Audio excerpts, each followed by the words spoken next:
Designing Unfollow button.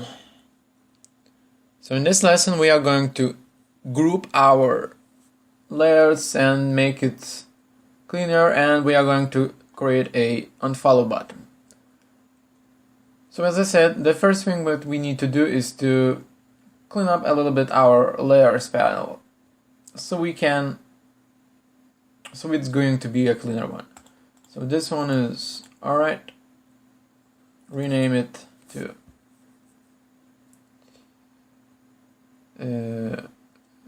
button BG. Group them together.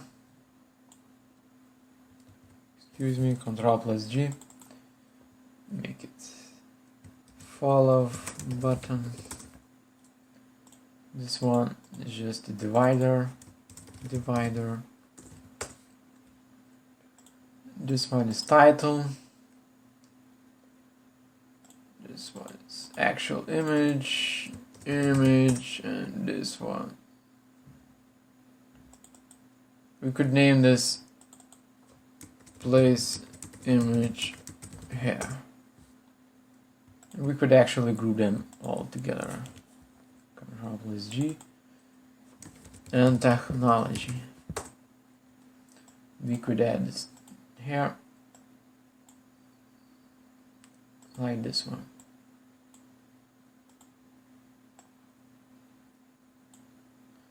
So we are good to go and create another one. So we could grab our technology group and just go to this one and duplicate this group, drag it over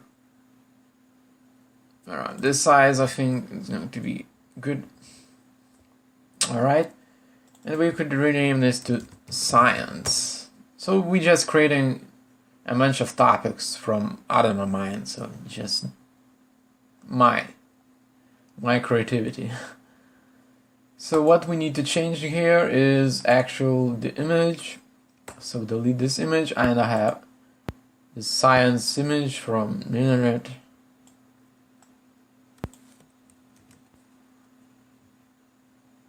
Scale it down.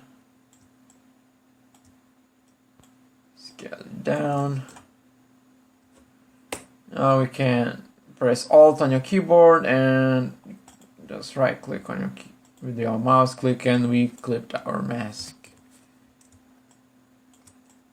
Alright, so we have science. This looks cool. We could rename this to science. And now we need to change the button to unfollow, right? So the first thing what we could do is just change this text to unfollow. And we probably need to make it a little bit bigger. So grab an A, direct selection tool.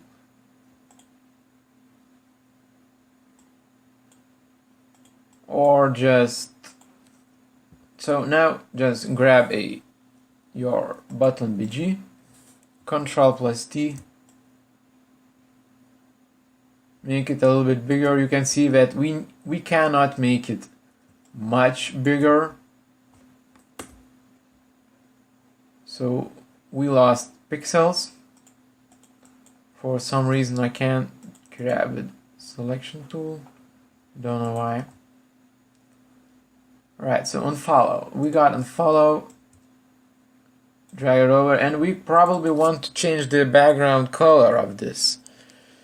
So it better indicates that the user actually already followed this topic and he probably wants to unfollow it and don't want to see anymore.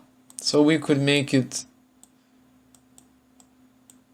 a little bit different color, maybe just wire one, 8FD0EB.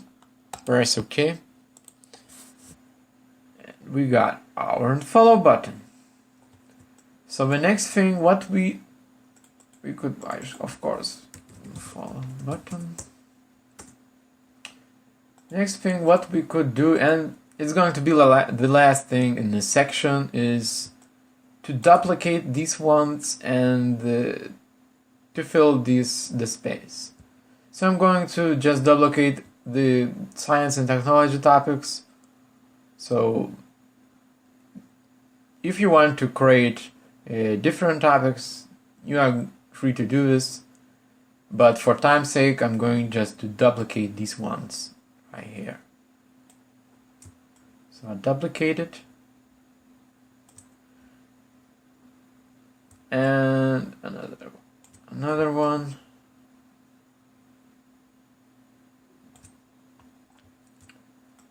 and another one.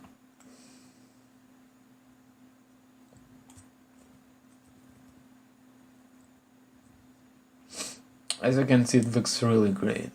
So absolutely the last thing in this lesson and in this section, we need to maybe move all the topics to the top, so you will see why I have created this top bar to be, why I reduced the opacity of this top bar. Excuse me, the fill. Why I have reduced the fill of this top bar. So we'll just grab these old ones and group to the top. And as you can see, if the user will scroll his fingers, it's going to be this cool effect. It creates this cool effect where he can actually see through the top bar. So it's really good user experience in my opinion. So he can see the other topics which was already scrolled down or up. It's really a cool effect in my opinion. So we could leave this right here and we are done. We have created our status bar, our top bar, added the text, the search icon, and we created a bunch of topics with follow and follow buttons. I hope you like this lesson and this section in general, and I hope I will see you in the next section where we are going to design our actual news screen. So that's it for today's lesson, and bye bye.